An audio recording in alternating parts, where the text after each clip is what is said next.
part-time? Hmm? Will Yeah. part-time? Huh? What? Yeah, I think it is. No, good. Really? I'm not getting anything on mine. Good.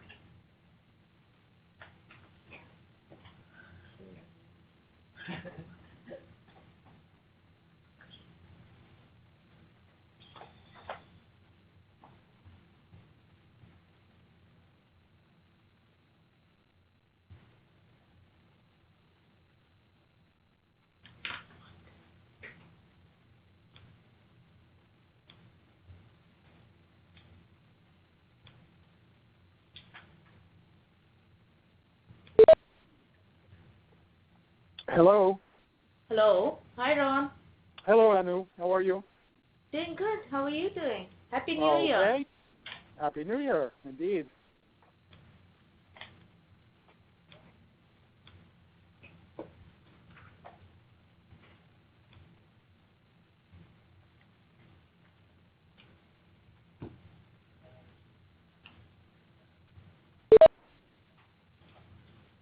Hi, this is Wei Wei. Hi, Wei Wei. Hey, Anu. Happy New Year. Happy New Year to you too. How are you doing? Good. Just coming back from China. During Beijing Oh, that's nice. time. Yeah. Good break, huh? Railing is not at back. Oh.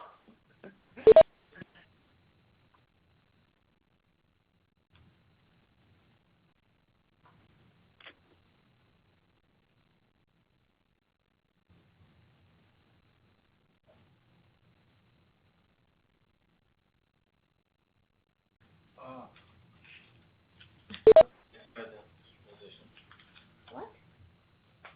It was a meeting for the challenge or something. Somebody fancy title. Oh, because it's the first day of the year. First meeting of the 2000. Oh. That's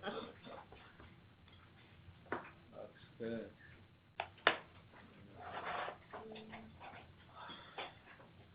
Hello? Hello. Hello, this is Nanshu from UCSD. Hi, Nancy.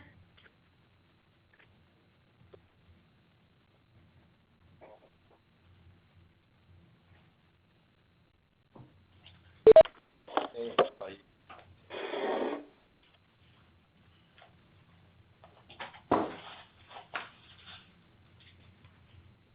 Haven't had lunch yet? It's for the super training grant, and I'll go to this seminar on Tuesday. So I had this idea maybe they would feed me, but they didn't. What kind of seminar is that? That's for the trainees. Oh. Things like they do presentations, get feedback. They was on video and stuff. Oh. It's not on my calendar, so I just finished. No, I didn't do a batch. You only a batch to go if they cover some of your time. Yeah, they didn't Yeah. pay me, so Yeah. I. Okay. If they pay you, then they early. So we just wait for a couple more minutes for Jeff to join in the call.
Maybe another minute or so.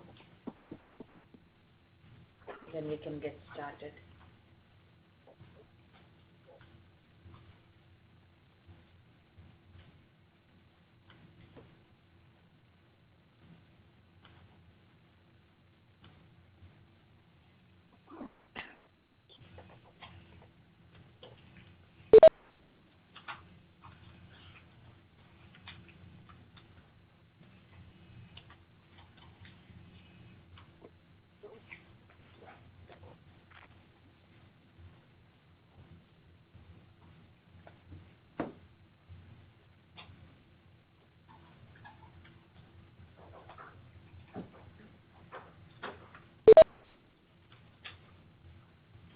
Jeff.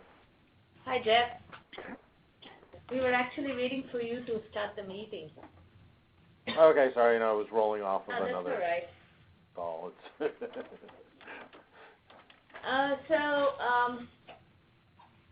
Happy New Year, everybody. I guess this is the first call for 2017. In the room here, I have Hua, Divakar, Trevor, Justin, Xiaoling, and Nina. And on the call, I have Chris Mungal, who will be presenting about his pilot project.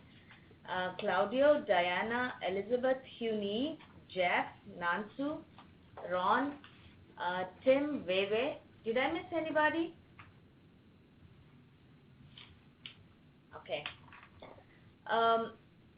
So for the agenda for today, first we'll have a brief update on action items, after which Chris will talk about his pilot project that's already completed, and we could have a discussion about how we could potentially, how and if we integrate it into DataMed.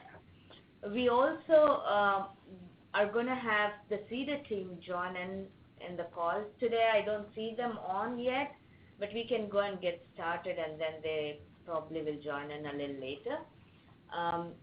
If they do call in, then we have a discussion with them with regard to the collaboration between the two teams. And I think that's probably all we'll have time for during this week.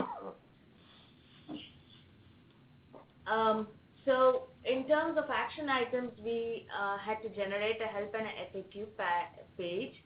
Nina has already generated or initiated the FAQ.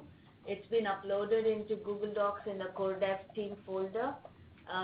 Please do go in and look at the file and let us know if there are any obvious questions that are missing and if we should be adding anything more.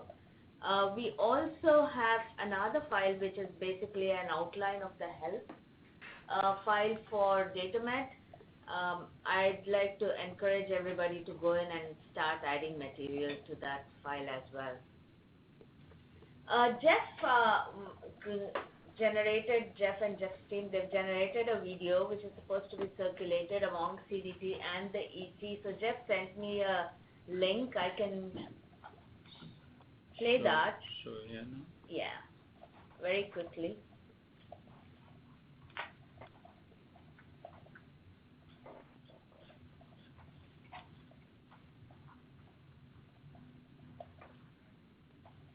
Insightful advice and moral support. A good caddy is aware of the challenges and obstacles of the course being navigated, along with the best strategy in succeeding. BioCaddy is designed to help data producers, disseminators, and consumers streamline their game in the new era of team science. It will give players insightful advice along with tools to implement, research, and organize new ideas and information. There.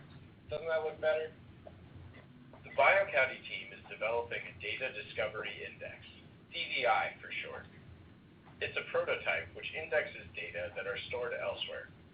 The DDI will play an important role in promoting data integration through the adoption of content standards and alignment to common data elements and high-level schemas. The DDI will provide the means to test the utility of these standards. They will serve as an incubator to spur the types of quality metrics that currently are being developed around article metrics, including citation analysis and alt metrics. We're confident that it's going to change the swing of things.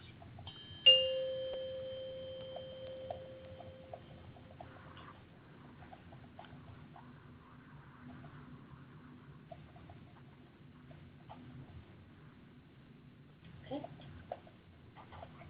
So I'm going to send this link out to everybody anyways, and if please provide feedback to Jeff if there is any.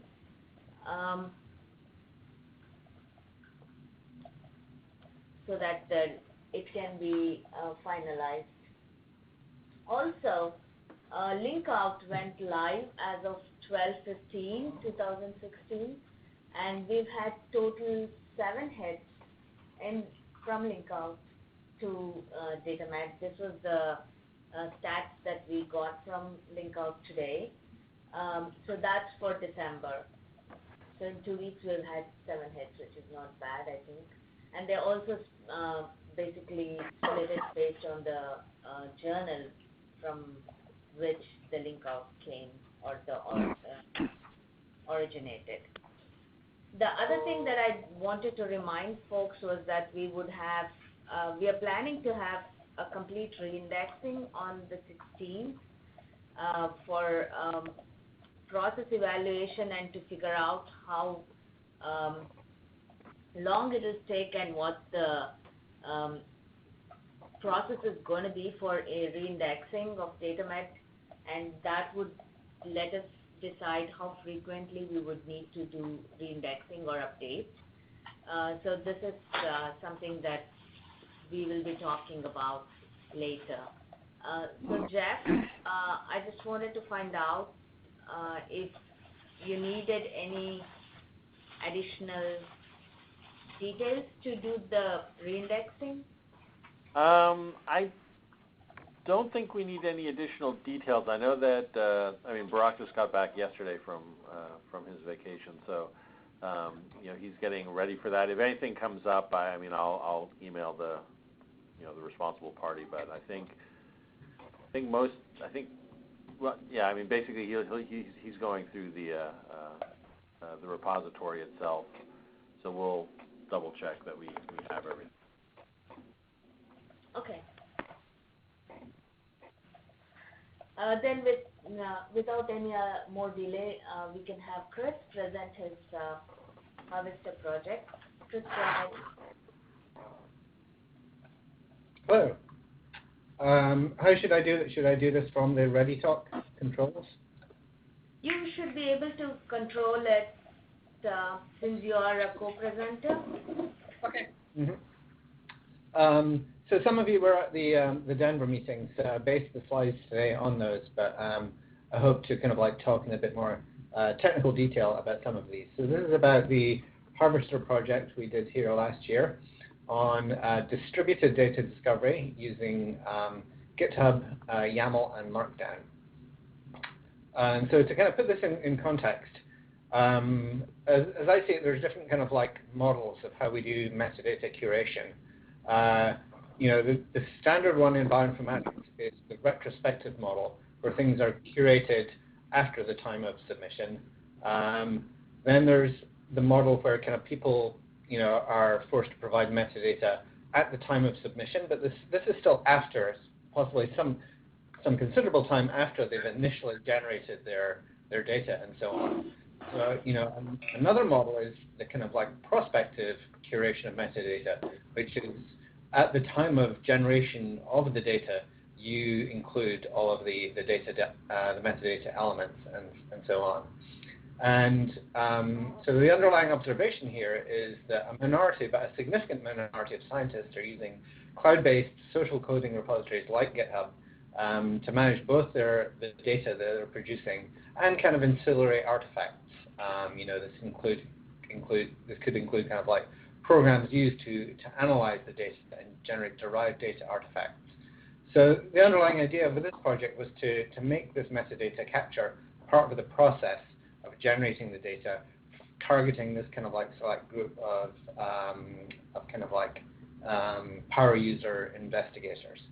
And the idea was to make this as kind of attractive as possible to do this. And just as an example of one kind of power user that this might be intended to kind of target would be the leaders of the XApp consortium, who were very kind of forward thinking in kind of making everything they do available on GitHub, including the kind of entire pipeline required in order to kind of make all the figures from the papers and so on. So this is just an example of how scientists are kind of increasingly using GitHub and similar repositories for management of their data. So I'll kind of go over just the basic idea of how you, as a researcher, might make use of this system, and then I'll kind of end up with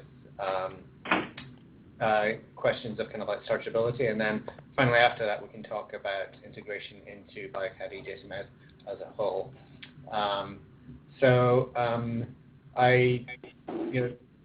This could be done kind of easily as a demo, but I've got just kind of like a selection of screenshots here. Just it makes it easier to kind of share. But you can kind of like follow along with some of this.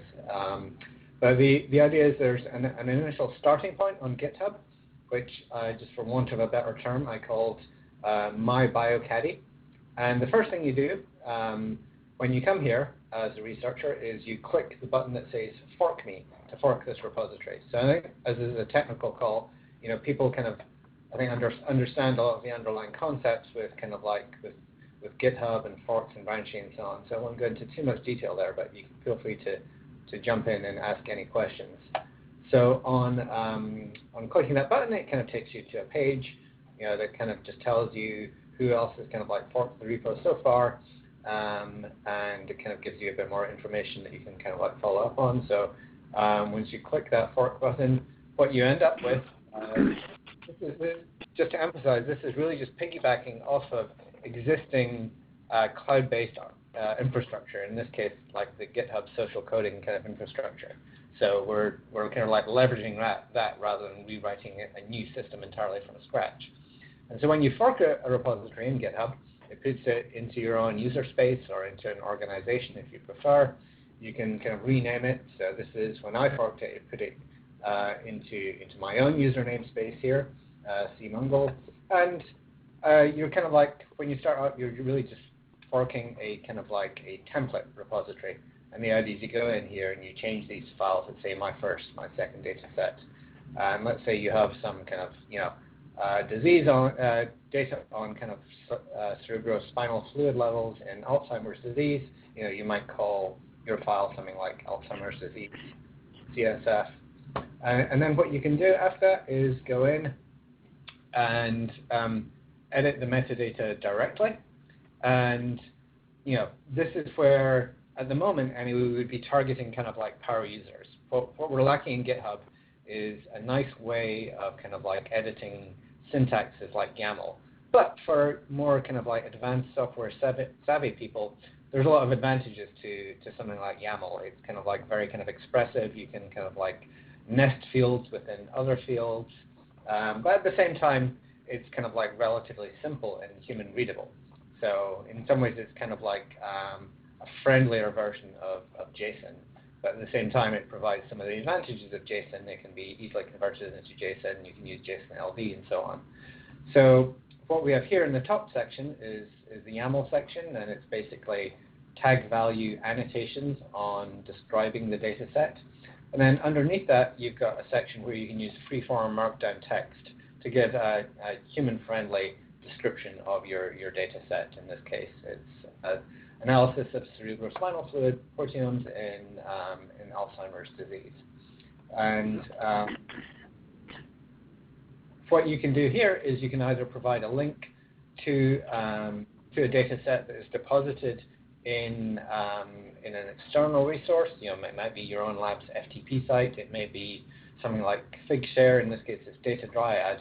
But and this is kind of primarily kind of like targeting boutique data sets. And in many cases, if these data sets are relatively small, they can be managed directly in kind of like GitHub themselves. And this is actually what a lot of, well, not a lot, but a significant minority of researchers are starting to do. And there's a lot of advantages to kind of like keeping the metadata alongside the data. But in this particular case, it's in Dryad. And because we're in GitHub, we can leverage exactly the same methodologies we use to kind of like validate software in GitHub. We can use the same things to validate the metadata. So we can run a Travis job that will kind of like make sure that you don't introduce any kind of like syntax errors or any kind of like other mistakes into when you're editing the metadata and so on. So one nice feature of this is as soon as you've done this, you have your own kind of personalized website with your data sets on GitHub using this just comes from the magic of GitHub Pages. So again, we're just leveraging kind of some existing infrastructure here and just kind of throwing in our own kind of like liquid templates in this case to kind of provide people a kind of like a custom view. So this is, I've now published my data. I now have my own kind of like URL and whenever I kind of update the underlying metadata description or the YAML, this website automatically kind of like updates. And so it's got a very kind of like simple type view. It's got the title of the data. It's got your some metadata tags here, your description, and then you can kind of like browse all of your entries in your own kind of personal data site using this kind of sidebar on the right here. And so this is an example of something that someone else that I worked with did, who wanted, as part of a project we were doing where we were integrating the EXAC data, we wanted to provide kind of like, the metadata data.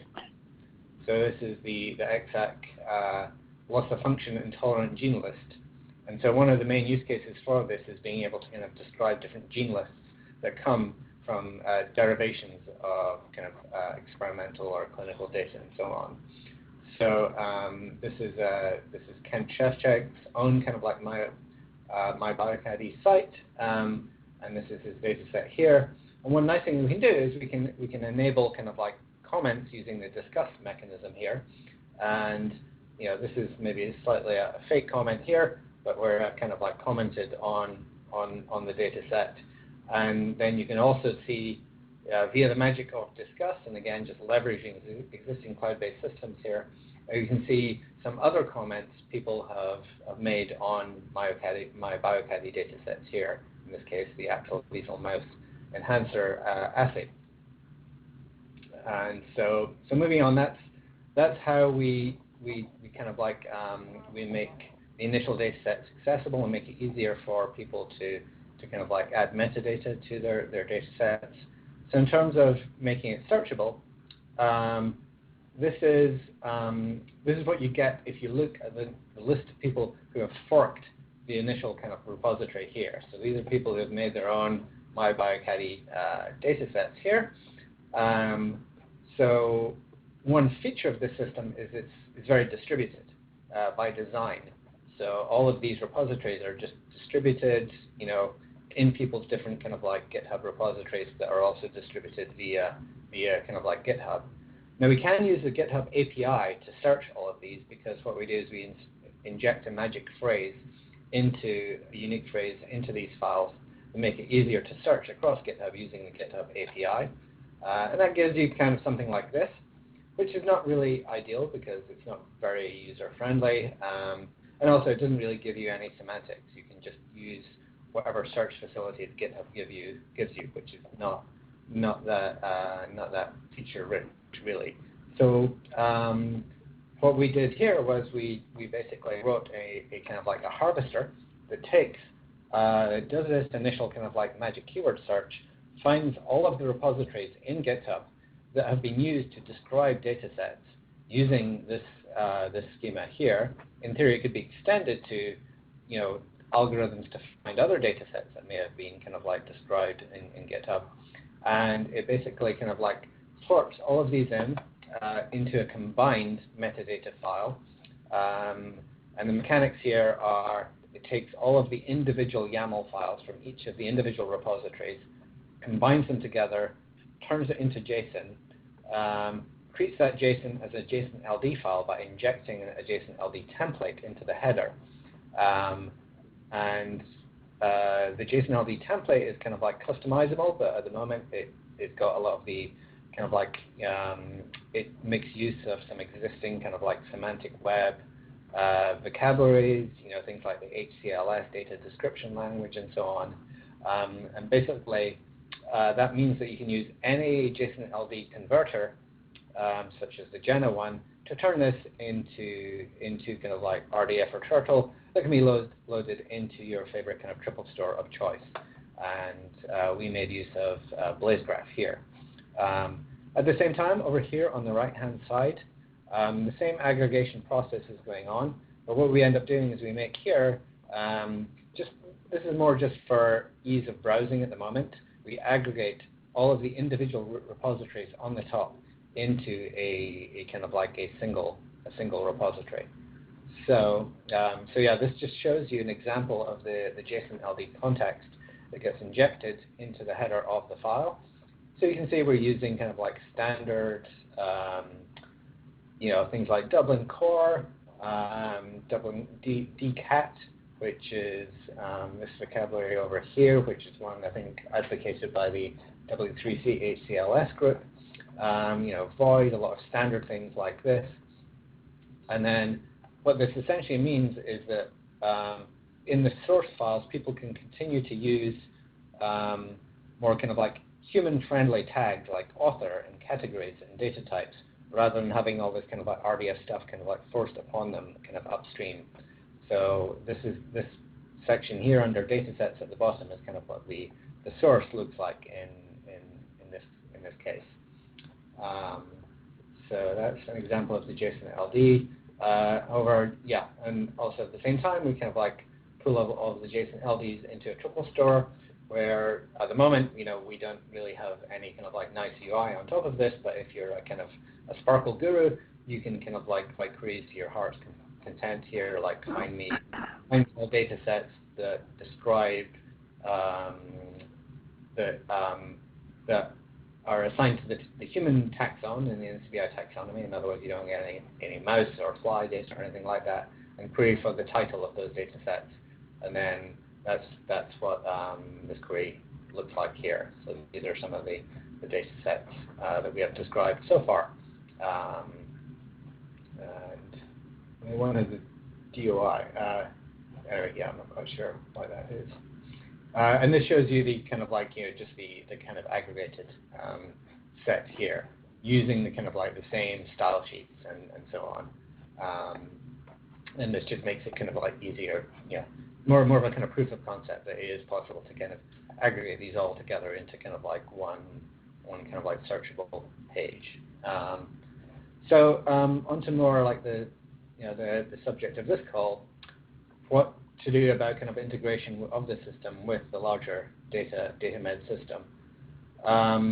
So if we are to integrate, and it remains to be seen what the best strategy is here, the first thing we probably have to do is unify the kind of like the metadata schema that is being used. And this hopefully should really just be a matter of kind of like modifying the JSON LD context. And I believe this, there was a working group, because this is just a supplement, I've only been tangentially involved, but I believe this is kind of like something like Working Group 3 would, I would kind of work with there to kind of like better align the metadata standards there. Also, we just need to make sure that the identifiers used all kind of like match up. So for example, if we're using kind of like PMID as the prefix for PubMed, that should be the same as the one that you're using, so everything matches up. And that's actually something that we'll be working on in a future supplement called Prefix Commons, along with Michelle de Montier and Julie McMurray and Melissa Handel at OHSU. And I think that's part of the broader kind of FAIR supplement. So we're actually still working on getting the money for that. So we've not actually made much progress on that so far.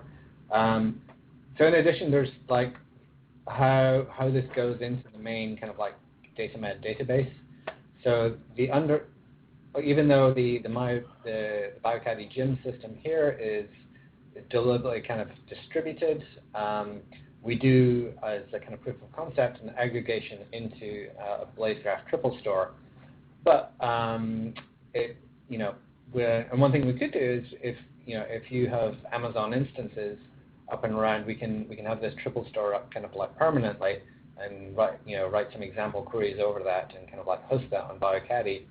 But maybe really the first thing to do is to talk about alignment of essentially the different kind of like philosophies here, because this project is really about trying to kind of like push out the metadata annotation at the actual time of data kind of like curation, and it's inherently a kind of like a very distributed mechanism rather than a kind of like a centralized mechanism whereby people describe their metadata at the time of submission.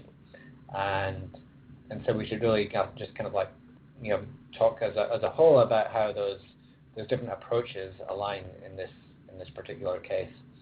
And if this is deemed something successful that you want to kind of carry on and do more on, there's various different ways we could take it further. There's at the moment it could be made easier for scientists who aren't kind of like hardcore GitHub users. Things like making a fork in GitHub is not something that's super intuitive to most people. So it would be relatively easy to have a kind of a lightweight UI on top of this that kind of helps people do this. And at the same time, we want to make sure we don't have vendor lock-in. And in theory, we should be able to switch out a lot of the mechanisms to a different system like GitLab if that is required. Because obviously GitHub is its own kind of like entity, and it may not be around in the same form forever. So that's the end of my slides. So I mean, I guess these are the main kind of like discussion points. So are there any questions here?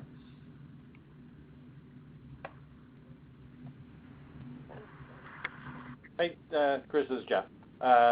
I mean, in terms of the philosophy alignment you raised, I mean, that would be sort of more, I think, between sort of this method and the repositories themselves.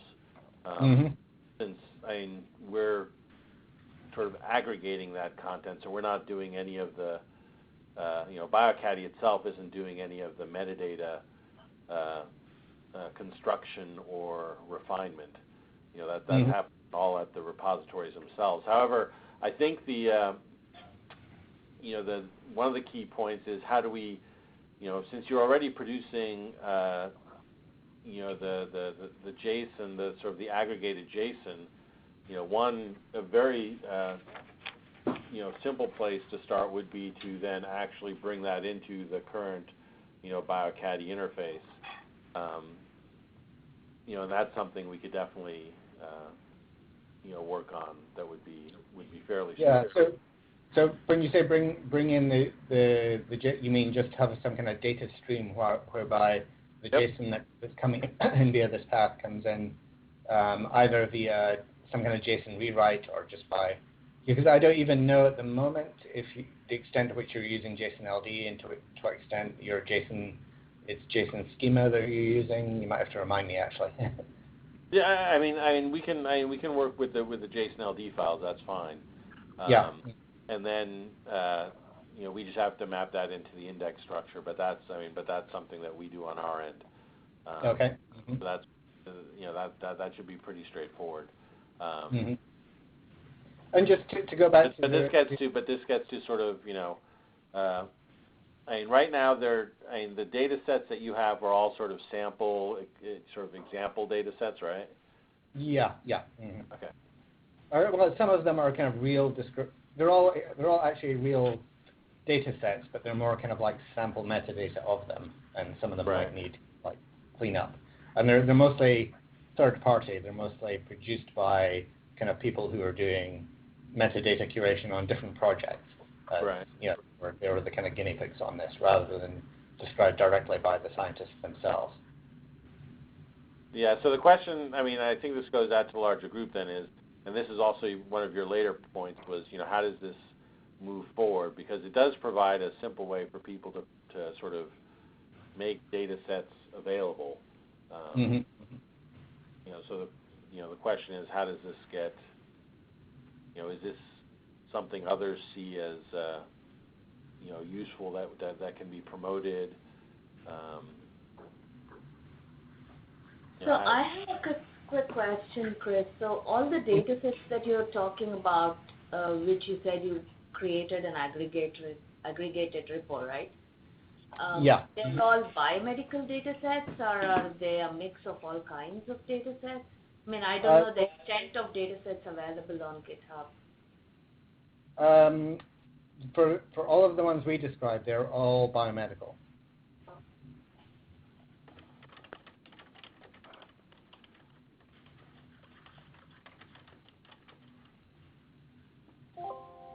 But again, to maybe make another distinction as well. So I guess for most of these, we're not strictly providing the data set. We're providing a kind of like a description of the data set.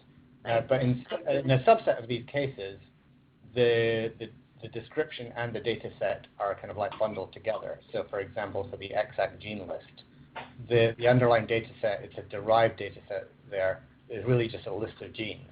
And in that case, we do distribute that with the kind of like with the data set description as well. So has the metadata been harmonized across the different data sets, or are they kind of native to whatever was entered in by the investigators themselves? They are harmonized in that they were all kind of like done by basically, they all kind of like make use of the same set of kind of like of YAML kind of like /JSON tags. So they're harmonized in that sense. At the moment, we don't have much in the way of kind of like validation of that schema, and it's there's a kind of tension here between, you know, being kind of like fairly expressive and open-ended versus you know, having something that's kind of like predictable. So at the moment, the way it works is people are kind of like free to extend that set of YAML tags and kind of like put in their own tags there. And you know, for even more advanced people, they could actually provide their own kind of extension to adjacent LD context to kind of like to map those to standard kind of like RDS vocabularies and so on. But yeah, but at the moment for this pilot, it's harmonized in that it's all making use of the same set of YAML tags.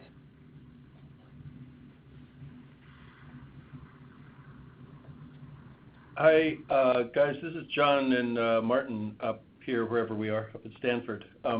This is really interesting, Chris, and I wanted to comment on something Jeff said because it is analogous to our situation with CEDAR, I think.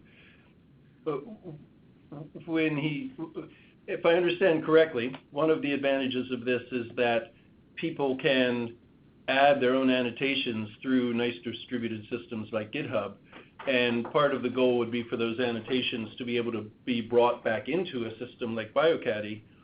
Yeah. Jeff's comment was that really you'd want them to go back to the individual repositories, but we don't, because we don't take modifications like that. I'm oversimplifying, Jeff. I'm not trying to impute anything. The observation I want to make is I think what will happen with systems like this one and with CEDAR as they develop is that they will become a repository in and of themselves, that they will become a place where annotations are added and new metadata is created from existing data sets.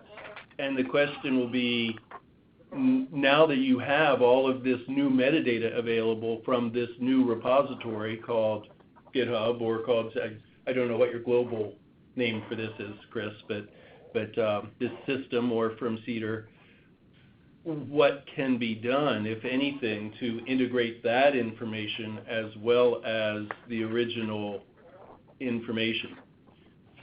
Because it really will, in many cases, be almost like an entirely new collection of metadata that will be much improved from the original. Yeah, that's right. And I probably should have done more to set up.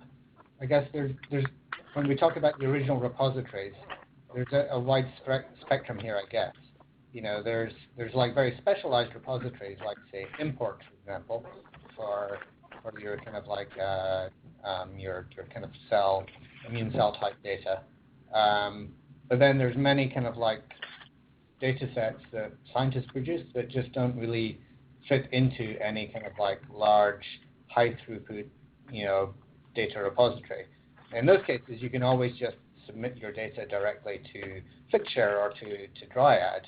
So there's those kind of generic repositories, and they don't really, they provide metadata, you know, but it's mostly, you know, what's the publication for this, what's the license. It's very high level metadata. I guess maybe one area this is targeting is not so much the kind of like high throughput data repositories like imports that presumably have resources to to kind of like do a really kind of thorough job of kind of curation, but it's maybe more targeting the data that goes into these generic repositories where you want more kind of like more abilities to describe in detail some of your metadata rather than just the fields that are provided to you up front. Yeah, I mean, in a sense, I mean, this provides, there's sort of two different types of functionality, well, not functionality, but two classes of data. I mean, the one you just described, Chris, where sort of you're adding information about, data that's being published, through some of these more general mechanisms, but also potentially as a way to actually host a data set yourself, right? So you're publishing, right, using this metadata. So I think, those are two separate use cases where the self-publishing, this would be, in a sense, its own repository. But then, with the augmentation of metadata, that's sort of the other interesting use case. That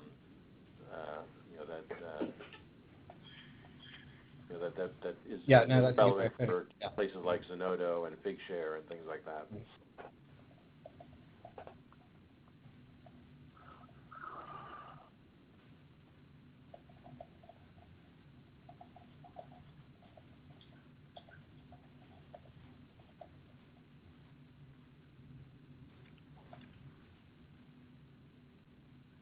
So I'm still not sure exactly what the next steps should be. Even though the kind of pilot itself has ended, I'm kind of keen to kind of like push this forward, and I'll be, we'll be using it probably within some other kind of like systems that we're working on. But I'm not quite sure if there's a next steps for integration with BioCaddy at the moment, or if it's more just well, I mean, the next steps would be to, on our end is to, look at, the JSON that you're basically publishing out of this. I think the first step would be to look at sort of this as a, as new data sets, but then also to look at the, the augmentation of metadata, how that sort of would work. But the one thing that we have to figure out is how to, well, you said, again, it sort of gets back to the data that you have here, is that there's sort of examples. So the question is, are there any sort of real data sets that this points to that are sort of new data sets that are or are they all linking to sort of existing data sets that are published in other venues, and it's more the enhancement of metadata? And that's one thing I wasn't quite sure from the earlier description as to, are there any sort of like data sets that have been published with this as its sort of main method? Yeah, so it's probably a spectrum, so, and also it depends what you define as data set here. So one area I'd be keen to move forward on is this idea of the publishing metadata about a derived data set, such as something like a list of genes that is the kind of output of an experiment. Typically it ends up as table 3 in a paper and doesn't even necessarily get its own kind of supplementary data table that's deposited in Dryad or something like that. So there are cases like that where we have some kind of like novel derived data sets here. I say novel, I mean we're still, in these cases we're still describing an analysis someone, a third party has gone ahead and done. Others will be kind of like somewhat duplicative of stuff that is probably coming in through other paths anyway. Just descriptions of kind of like some data, large aggregated data sets like the comparative toxicogenomics data set, for example. Yeah, I mean the analyzed data might be actually an interesting use case, because it sounds like that's something that you're moving forward with anyway, and that's actually something that would be of interest for us to look at as well on the BioCaddy side. So that might be sort of a natural win-win for both of us to that.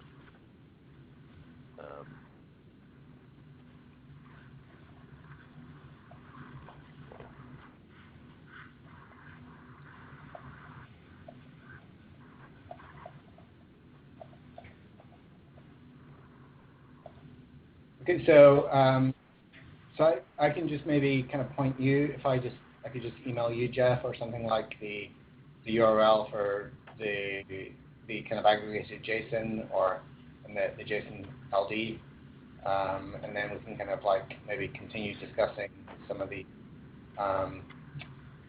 other things like the derived data sets. Yeah. Mm-hmm.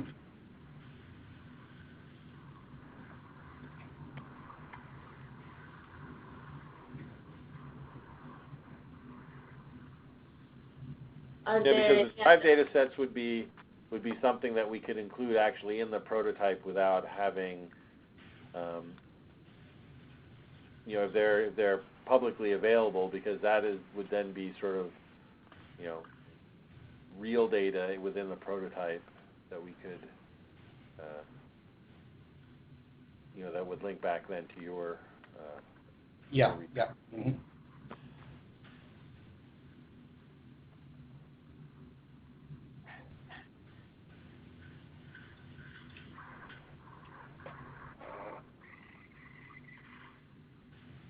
Okay. Are there any other questions or comments for Chris? Can you share the slides with us? Yeah, I can email them out, or I think because they're already here in the system, I think maybe. I can send them to you, John. Yeah, Lansu, this is. Or the Nansu? Yeah, sure. Okay, thank you. Yeah, I'm happy to have them made publicly available as well if you want to do that.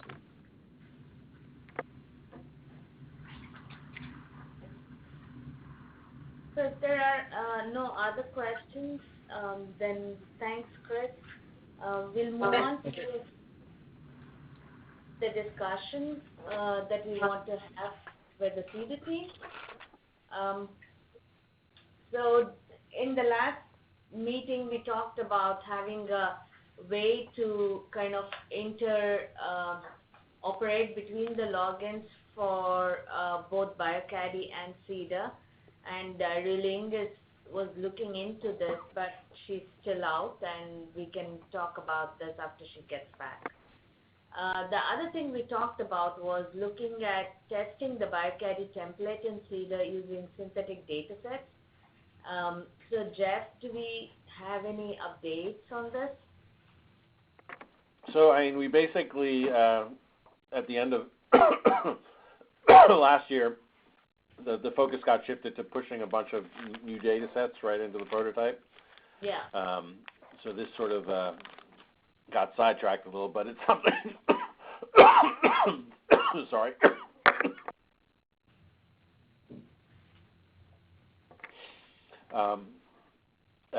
That we can,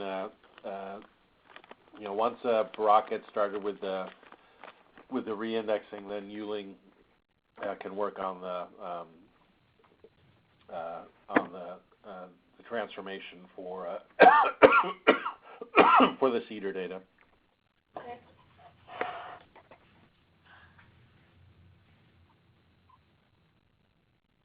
So the next 3 points were discussion points that were suggested by John.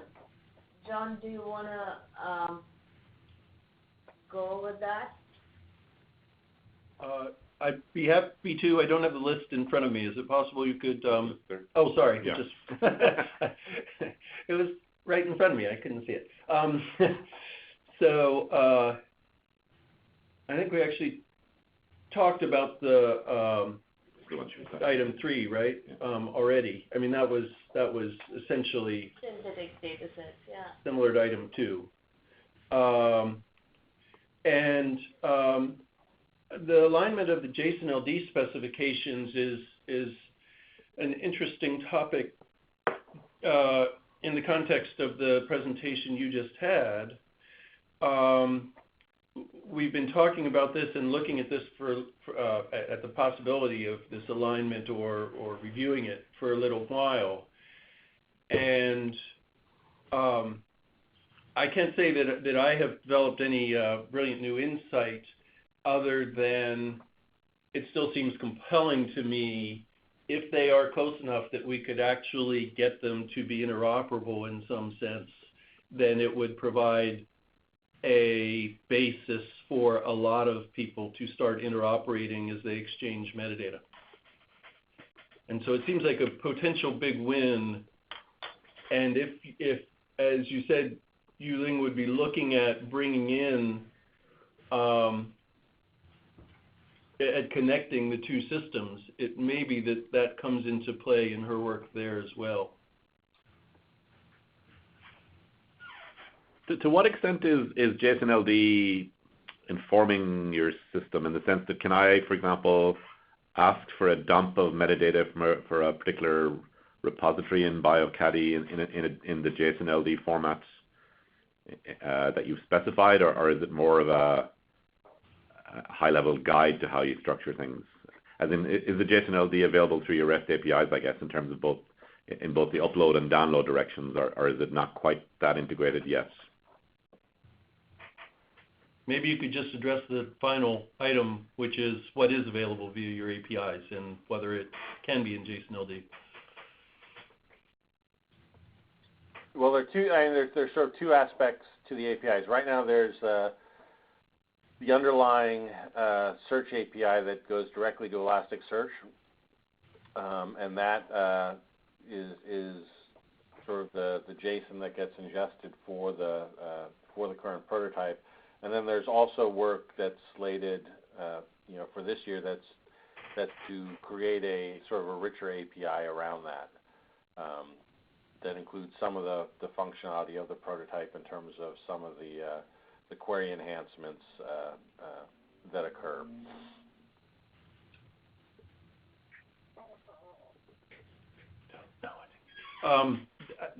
I'm afraid we lack the sufficient insight as to your system components to have really understood what that meant in terms of available features. I think you were saying that the only available API feature to users now is search, but maybe you could clarify a little more about whether I got that right. So right now, so in terms of the current infrastructure, the metadata for data sets is hosted within an Elasticsearch endpoint. And so that has a REST, so Elasticsearch has a built-in REST API, that allows you to, search, the contents. And users can search that endpoint? And we've given access to certain groups right now, but it's not publicly available. So the publicly available API was going to have some of the query functionality built into that, and so that's something that's on the roadmap for this year. Because basically, when one puts in a search to the user interface, the system itself does some things to that query before it actually, hits the back-end endpoint. And so these APIs will incorporate, both some of the functionality of what the current prototype does with the back-end service calls, and so those are some APIs that that Fawaz team at Houston, I think is going to be developing, and so that API is more the user-facing one because it actually is meant to mimic, basically what is happening through the UI. Whereas, the direct access to, Elasticsearch won't, you as a developer would have to do things to make them match up right now. So the documents that you index in Elasticsearch, those are, I guess, presumably are JSON documents. You've transformed Yeah. And do those JSON documents conform to the schema, the DAP schema that's published in the white paper? Or are they? They're conformant to the level that there is some flattening of the document for the index to make the index a little more efficient. Okay, and does it carry much JSON LD markup or any at all at the index level? Not right now at the index level. Okay. But it does more or less conform to the JSON schema that's described on GitHub that I think, I guess, Philippe and Andrea developed. And is it possible to, for example, SCARF or to take data from BioCaddy in that format? I mean, as in for the query results to come back in that format, I guess, or like, for example, to ask for instances of documents from a repository conforming to that spec, that the JSON schema spec, or there are search results formatted differently? That would be part of this new API. Okay. For the user-facing API. Because I guess the reason I'm asking is it's like a question of, for example, could I look at your representation of some, say, particular repository, say Geo, and could I get your JSON representation of that, for example, potentially, or so that's a future thing you're telling me.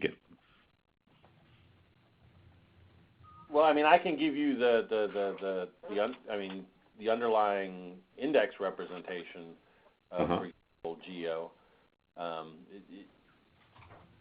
But again, we don't have the sort of the more elaborate APIs developed on top of that yet. So I'm not quite sure what,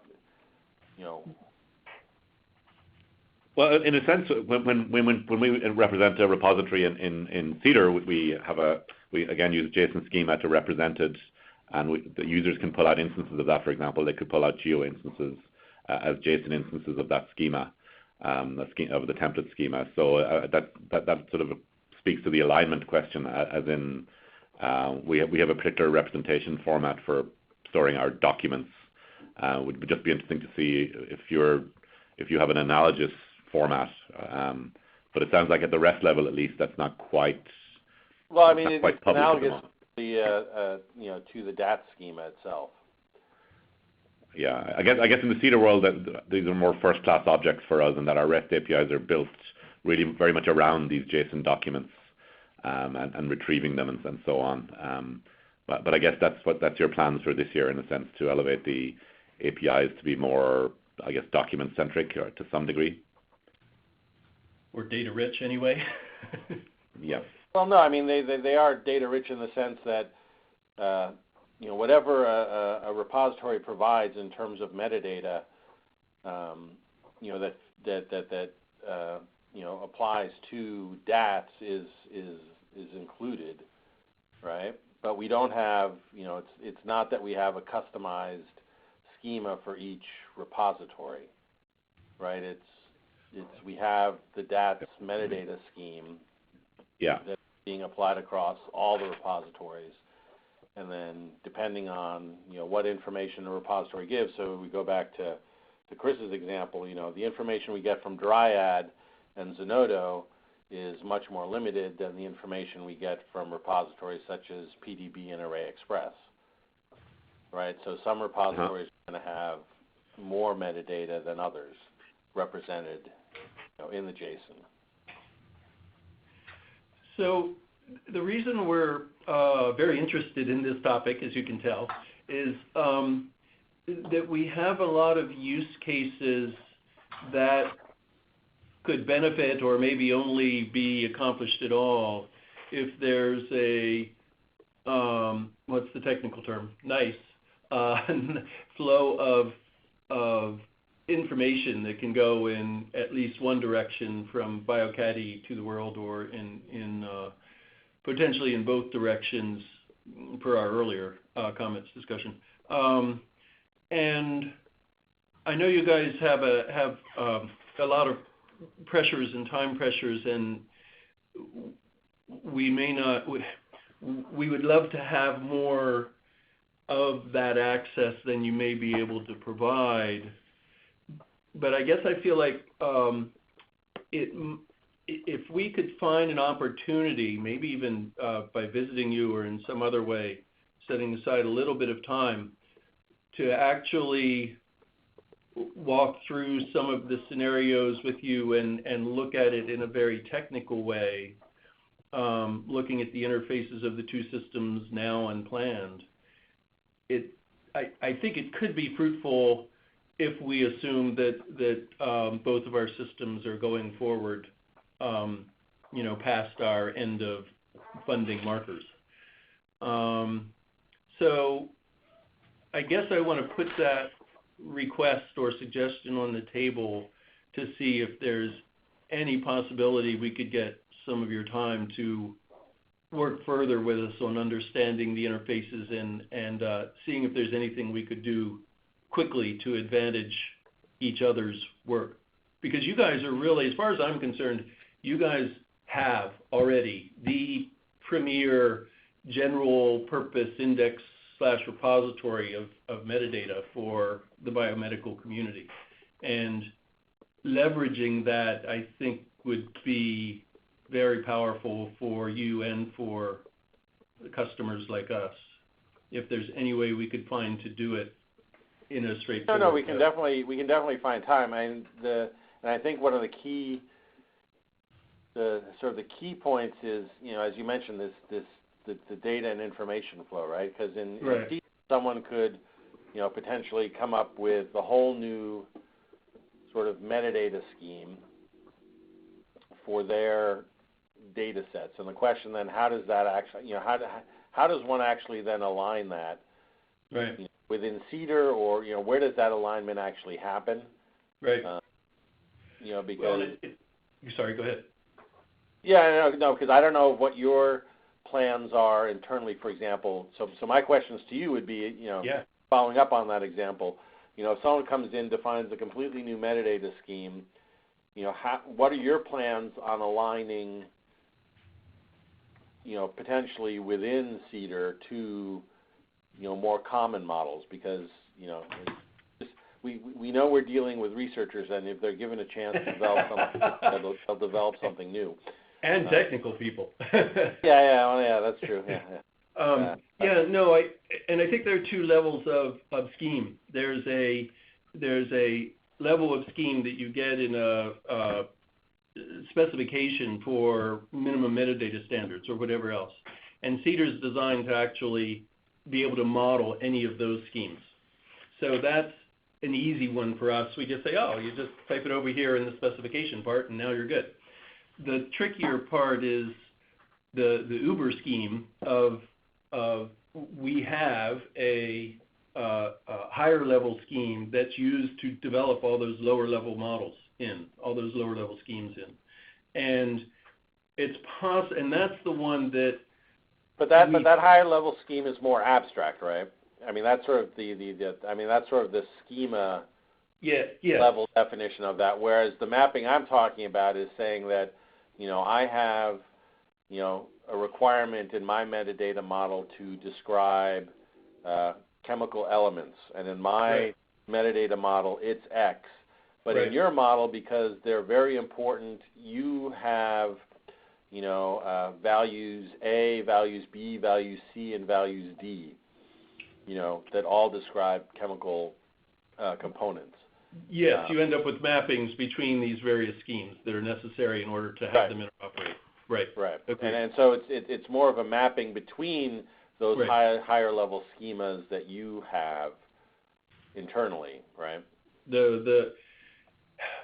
Okay, so this is exactly the conversation that I would love to have and set aside some time for. Yeah, exactly. So I think we agree. So far, I'm hearing that we agree on the value of that in principle, and it may be a matter of finding the window and the place to do it. I actually think in person with whiteboards would be much more valuable than... Yeah, no, I would agree to that, So if that's a comfortable suggestion from your standpoint, and Anu, if that sounds comfortable for you, maybe we can touch base with our fearless leaders and get them to sign off and arrange something. For us to meet, maybe we... Not all of us, but a few of us. Yeah, right. So this is basically to facilitate exchange of information between the two systems, right? Yes, and at multiple levels. I think it would be both understanding each other's information exchange, potentially also a little bit of internal design and current status of implementation, but also looking at specific use cases and whether there are easy wins to let us accomplish some of those use cases. Okay, That'd be I great. think we can bring this back to the folks at the exec, you think, Jeff? Yeah, I mean, we can mention it in the exec. I mean, I think the meeting, I mean, we can figure out, you know, when and where. But I think it would be a good follow-up from the, you know, from the prior meeting we had as well. So, because now I think we're both to the point where, you know, it's now becoming a lot more concrete. Okay, so we'll then follow this up. I think we are running overtime. We are already 5 minutes over time. So let's follow this up later via emails and then fix a time and date. Yes, please. I just want to mention one other thing very fast. That is, at the top you mentioned the login keycloak task, and I want to be sure that Reeling, if I said that right, is aware that we have coordinated some keycloak work with Lynx as well, and so she should consider us a resource for ways and paths that work and don't work potentially, if she wants to talk to us as soon as she's back. Sure. So, I mean, I guess as soon as she gets back for the first, we'll let her be for a week or so. Yeah, no, it's fine. Just wanted you to know we've been heavily engaged in that kind of thing, so you were aware. Thanks. Yeah, right. So I'll ask her to get in touch with you to see what are our options, because we haven't used Keycloak. So I think Reeling probably built something in by herself. It's probably homegrown. So we can talk about this a little bit more. Sounds great.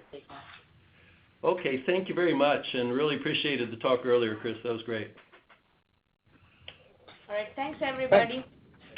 Thank you. Okay, thank you. Bye. Bye.